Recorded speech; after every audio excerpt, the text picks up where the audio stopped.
Sim, eu não sei quanto o pessoal vai se interessar, porque eu vejo que muitas pessoas ainda têm o ponto de vista de que isso é tudo muito sci-fi. É. Ah, não, isso aí esquece, né? Mas eu acho que até o próprio Heidegger responde isso, assim, né? O cotidiano, que é aquilo que mais está próximo da gente, é o mais difícil da gente tematizar, né?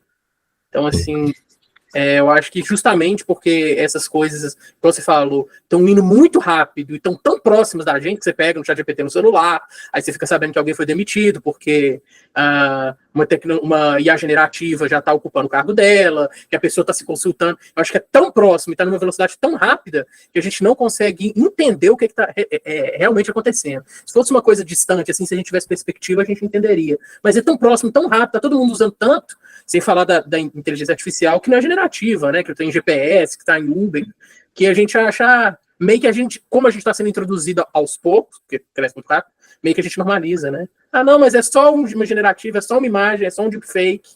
Uhum. Mas eu não sei. Os meus trabalhos em torno disso, eles têm despertado mais curiosidade do que debate. Uhum. As pessoas ficam mais intrigadas em torno do tema do que necessariamente querendo aprofundar alguém que já tem um background, que já possa discutir o assunto. Uhum. Mas tomara que nesse caso seja diferente. A gente vai para a mesa de inteligência, sessão de inteligência artificial. Tomara que tenham pessoas, mas eu acho que é uma conversa necessária, porque eu também tenho essa impressão, assim, ainda mais agora que as Big Techs estão investindo cada vez mais, né, nessa questão da inteligência artificial, né, e o quanto ela já representa algum tipo de superação, né, do humano, né, Pedro? Eu acho que o transhumanismo, ele tem uma característica que ele carrega muito a questão biologicista, no sentido de que é o humano adquirindo possibilidades de transcender, né, a característica humana, mas é interessante também que talvez seja necessário pensar o quanto a IA também está adquirindo características humanas.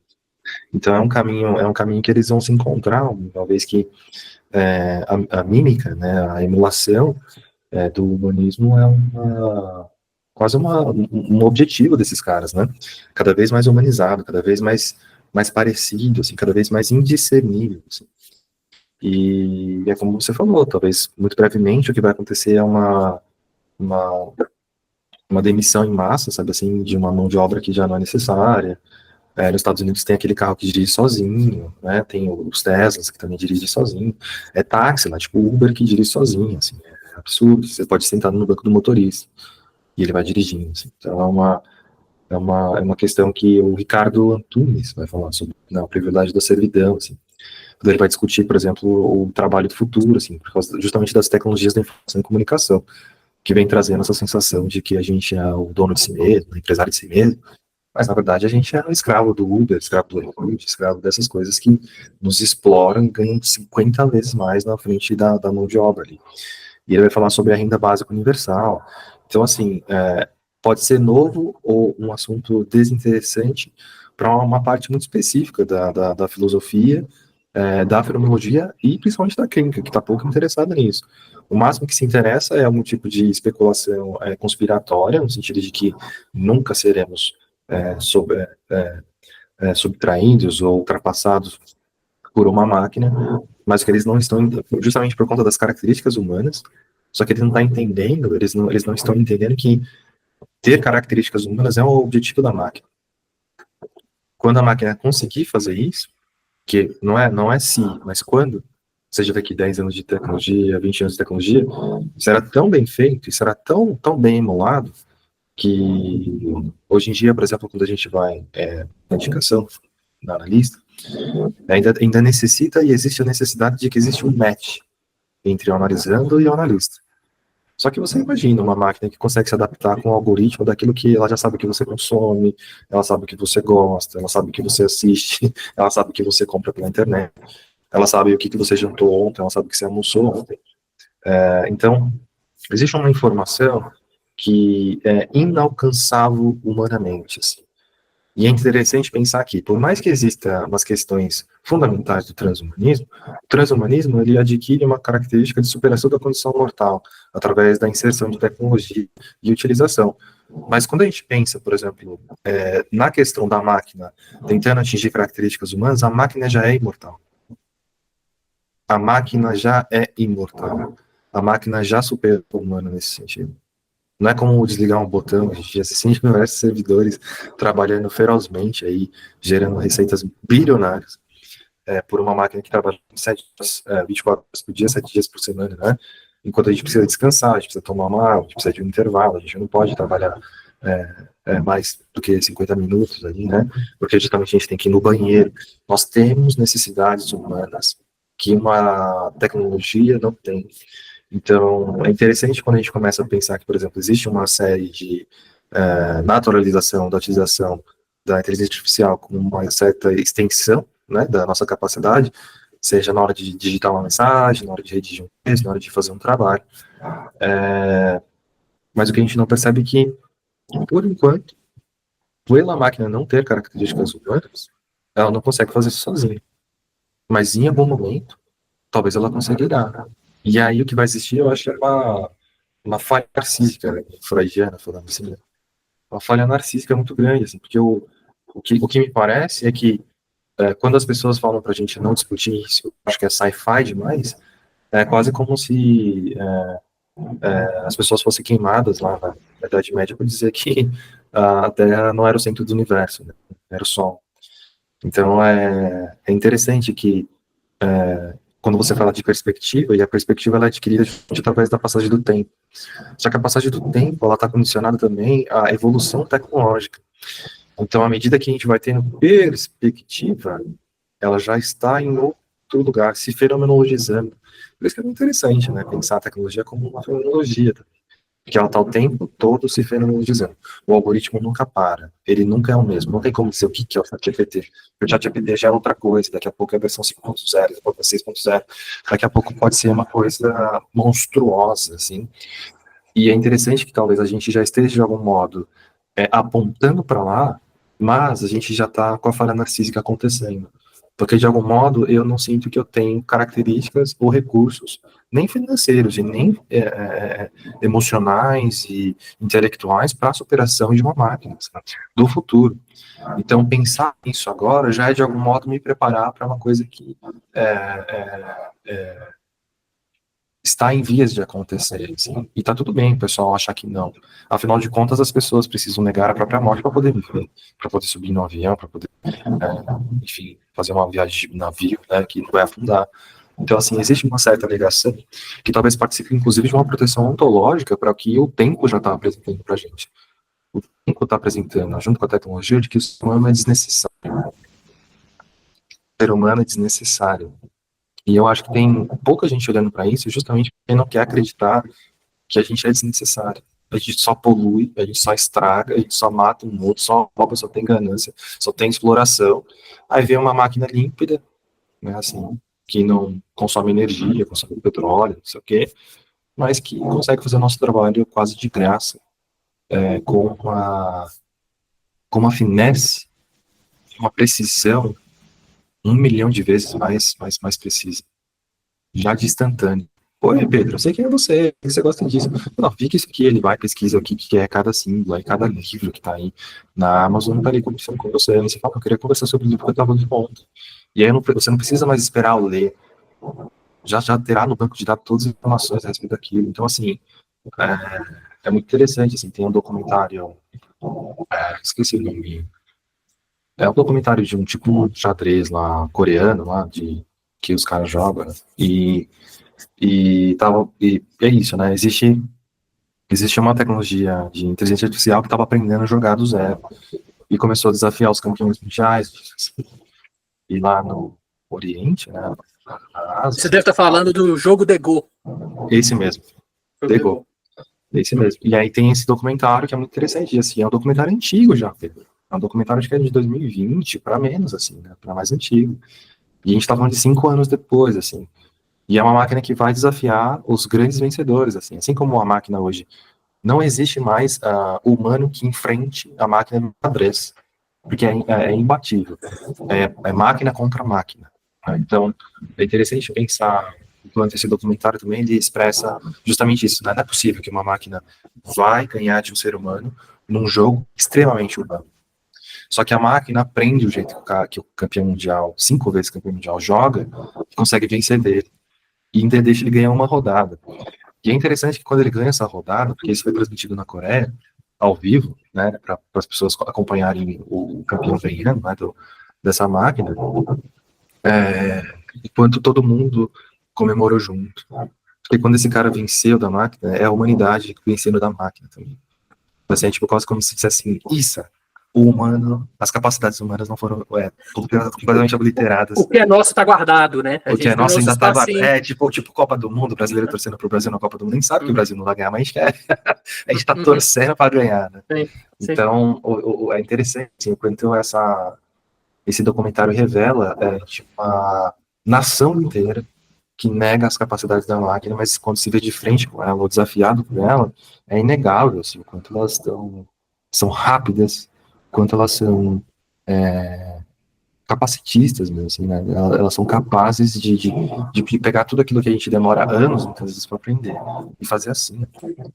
Instantaneamente, e joga contra a gente. Assim. Então, eu acho que as pessoas, né, Pedro, podem não se interessar, podem achar que é sci-fi demais, mas o futuro é agora, assim, a gente já está dentro dele, e querendo ou não, essas questões elas vão cada vez mais sendo apresentadas tanto clinicamente quanto filosoficamente, quanto existencialmente, uma vez que o seu amigo de trabalho não vai mais ser um amigo de trabalho, pode ser inclusive um robô que te ajuda a fazer umas tarefas, carregar alguma coisa, e isso quando ele não aprender a fazer o que você faz melhor que você, e aí você vai ser demitido.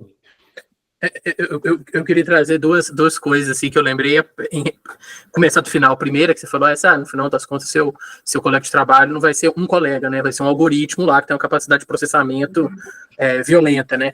E é interessante porque antes mesmo que houvesse a possibilidade, como você fala, dessa convergência entre humano e máquina, ao ponto que você não sabe bem se o que você está falando, como a gente comentou do teste de Turing, né, do Alan Turing, se você está falando com uma pessoa ou com um robô, já havia, é curioso isso, já havia especulação, claro, tem em muitos quadros clínicos isso aparece, mas já havia especulação filosófica em torno de como que eu sei que a outra pessoa é uma pessoa, né, assim, por exemplo, se você pegar as meditações cartesianas do Edmund Husserl, ele estava perguntando, como que eu sei fenomenologicamente que a pessoa que está na minha frente é uma pessoa?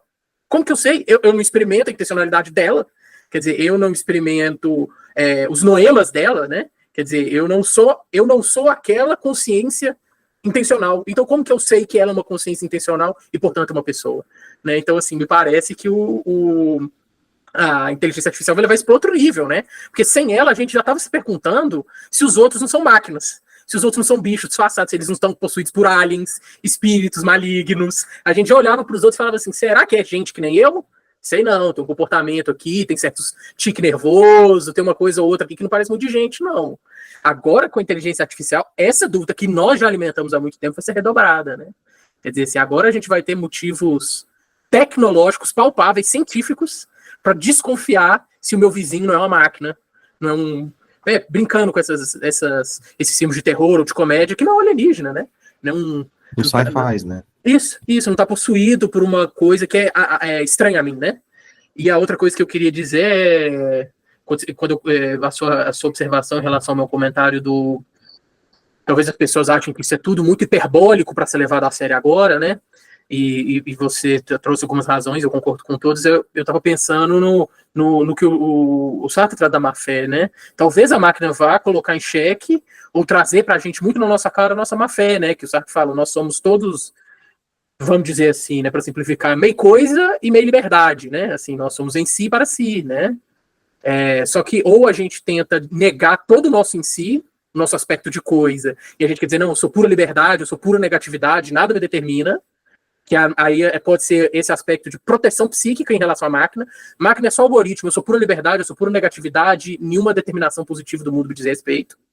Ou a gente pode ter o outro aspecto da má-fé, que é o ser humano é nada mais que um puro objeto. E aí você falou assim, no final das contas, as redes neurais que sustentam materialmente a inteligência artificial é simplesmente o cérebro humano, ou mais perto, como você falou, mimeticamente, em termos de emulação e cópia, do que o cérebro humano tem, só que em elementos sem ser carbono, é outra coisa, é silício, são outros elementos que podem desempenhar a mesma função do carbono, né? Então, talvez essas reatividades, a máquina não tem nada a ver, eu sou ser humano, eu sou liberdade, eu sou negatividade, o mundo não me determina, vai trazer isso, né? Vai trazer em xeque a nossa má-fé e essa nossa incapacidade de lidar com meio uma coisa, meio outra, né? Meio objeto determinado pelo corpo, determinado pela sociedade, com o passado, com suas determinações históricas, concretas, e, por outro lado, liberdade, negatividade, angústia, né, assim, todos os aspectos que possibilitam esse um passo para trás perante as determinações positivas do mundo, né? Talvez a máquina sirva para isso, né? Assim, também, não só como o que a gente já está vendo, que já está entrando na gente, já, né? Assim, já está, sei lá, compasso para marcar seu batimento cardíaco, chip, né, são próteses de todo tipo, ou tanto próteses internas como externas, igual você falou da Márcia Tiburi comentando que o celular seria uma prótese da memória externa, né? Não está dentro de você, mas é sua memória, então não preciso decorar mais não, que eu tenho uma extensão da minha memória tecnológica, né? Mas talvez não tenha só essa que eu considero que é o aspecto mais importante, porque é aqui que aquilo que nós consideramos como ser humano muda, mas também até no aspecto...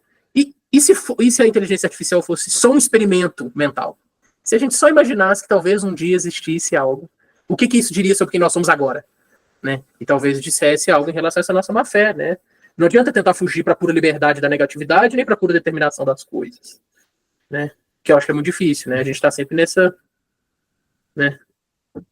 Vivemos em uma época que até a carne, né? Hoje em dia existe uma carne sintética que carrega sabor, né, da carne verdadeira, assim, quase como uma ração, assim. E a carne do futuro, né? Acho que é o nome da marca. Que eu como, tá? Eu gosto. Percebe? Então. Eu sou vegetariano, aí às vezes eu como a carne do futuro, que é carne sem carne. Tá vendo? Você já é um produto desse futuro distópico sci-fi que a gente tá falando aqui. Sim. É carne, mas não é carne. É humano, sim. mas não é humano. Assim, né? Sim. E eu acho que a gente acaba caindo dentro de outra caverna de Platão. Assim. Agora a gente não trata mais de questionar somente as sombras, mas é questionando até a própria caverna. Que lugar é esse que a gente está? Que buraco é esse? Será que é real? Né? Será que eu sou real? Será que o que está acontecendo?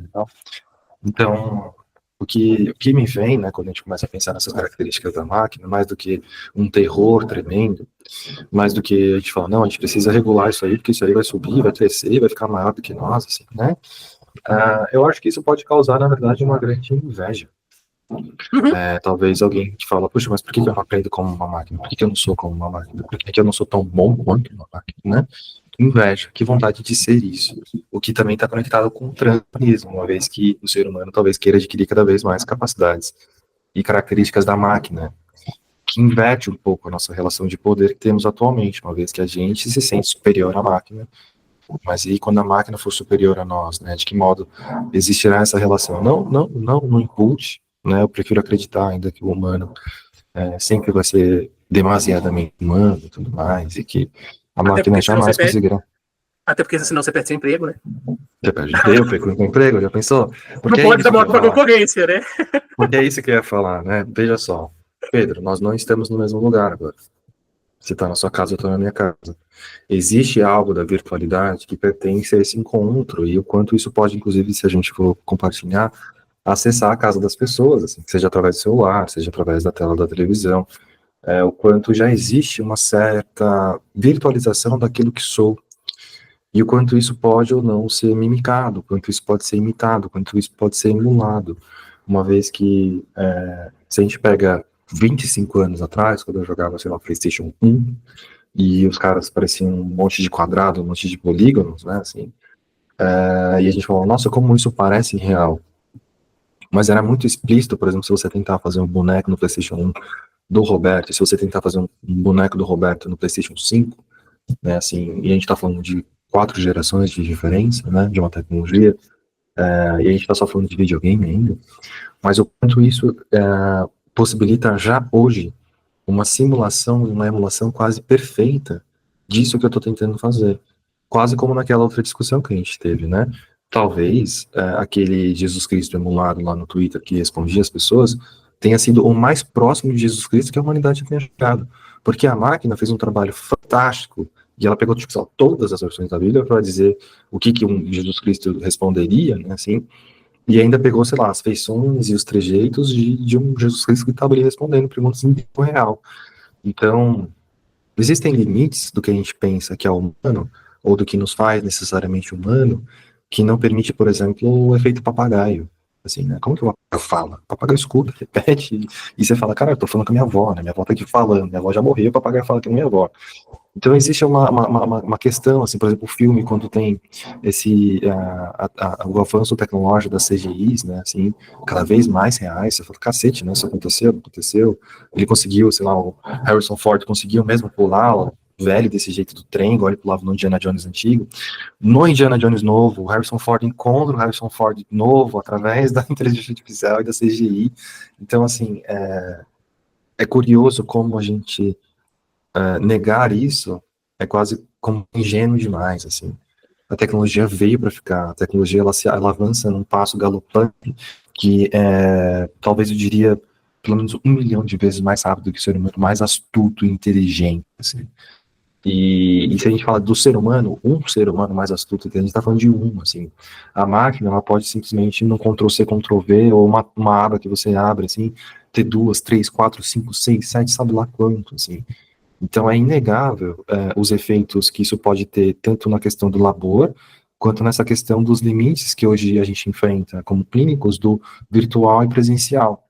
A virtualidade pretendeu e permitiu com que você estivesse falando comigo agora através de uma tela, no microfone e tudo mais. Beleza, a qualidade depende necessariamente do tipo de aparato e da tecnologia que a gente está sendo atravessado, inclusive você, pela sua qualidade na internet, assim.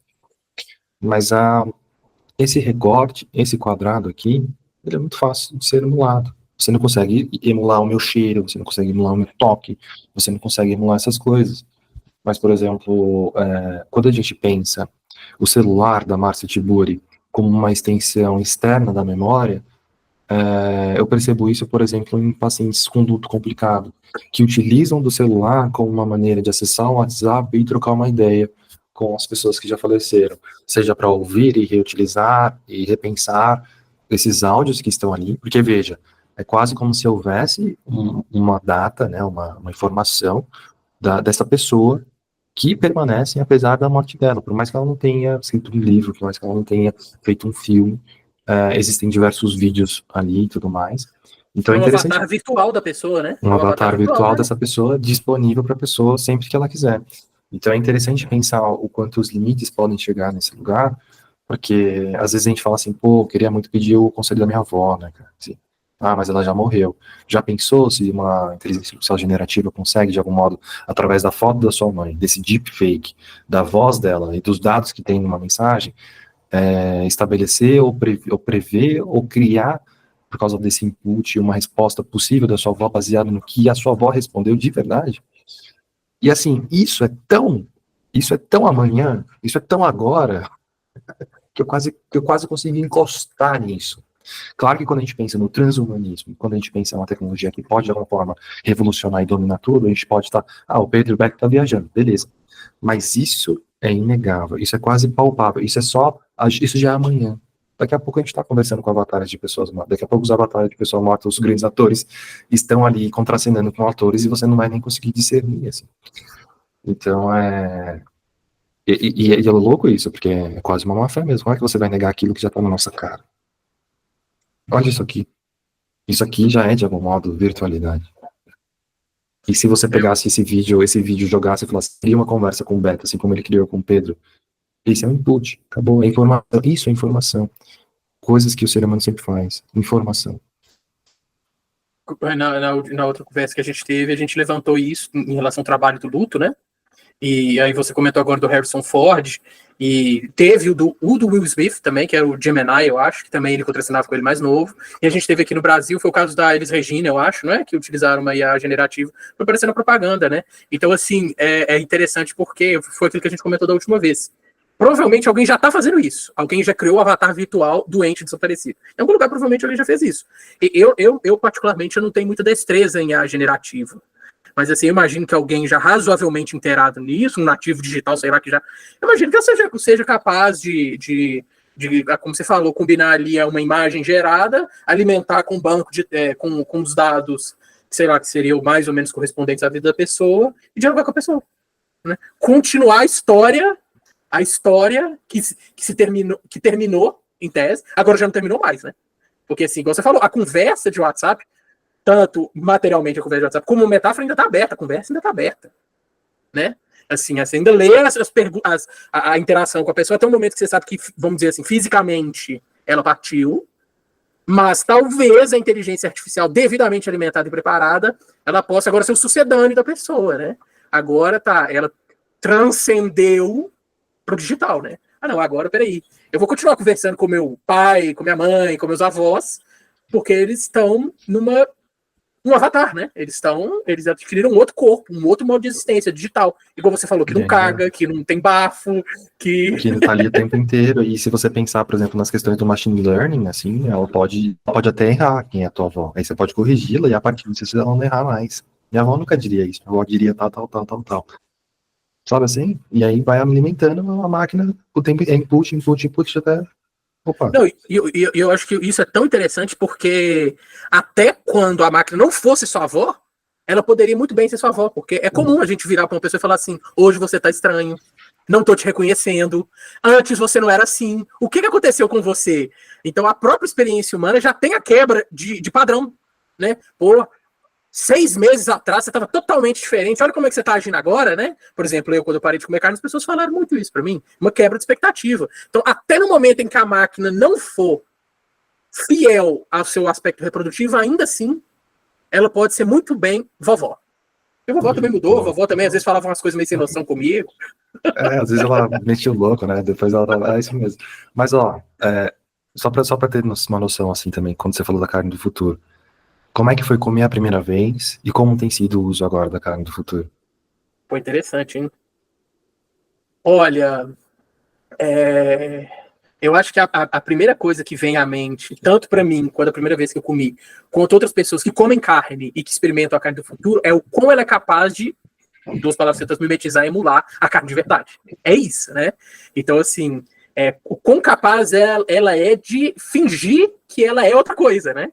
Essa carne aqui que é plant-based, e não sei o que, papapá, e nomes em inglês, e desenhozinho de plantinha, e como isso é capaz de replicar aquela carne, né? Mas, assim, num segundo momento, depois que o choque inicial da comparação passa, que será que a inteligência artificial é vovó? Para mim, aquela dali é a minha carne. Assim, não tem... É a minha carne. Assim, eu não como a carne que vocês comem, essa é a minha. E é isso que eu defendo como a naturalização dessas tecnologias da informação. A primeira vez que todo mundo usa ChatGPT, que é apresentado, você se sente uma farsa. Na 20ª vez que você está usando, você já está tipo, não, isso aqui melhora muito mais meu texto, fica muito mais fluido, né? Isso aqui resolve muita coisa. A primeira vez que você vê vovó virtual, é estranho. Quando você quer ver a vovó e você procura ela lá, acaba se naturalizando. Uma coisa que a princípio parece completamente estranha. E essa é uma capacidade da máquina. O que as pessoas não estão entendendo é, toda essa negação faz parte desse estranhamento inicial. Mas uma vez que se reconhece, ela já vai estar completamente naturalizada, assim. Smartphone, cara, internet, informação, dicionário, texto. Hoje a gente não, sabe? Eu não quero me preocupar em ir até a biblioteca mais. Eu baixo textos em inglês e leio no iPad e parece que eu tô tendo acesso, assim. Coisa que, por exemplo, quem tava lá nos anos 70 com aqueles textos não conseguia, assim, sacou? Os textos estavam sendo lançados nos Estados Unidos e não tinha acesso. Então, assim, e eu não sei uma pergunta, Pedro, uma palavra, eu clico na pergunta, o meu celular, ele traduz para mim. Ele me ajuda. Então, assim, E o quanto isso vai se naturalizando, o quanto isso vai caindo no esquecimento e no velamento. Sim. A tecnologia fica nessa rede utensiliar que vai silenciando ela. Por enquanto, o que a gente levanta é teoria da conspiração, medo e negatividade. Mas quando isso não for mais uma questão, a gente vai poder se lembrar que um dia a gente fez questão disso. Sim, sim, sim.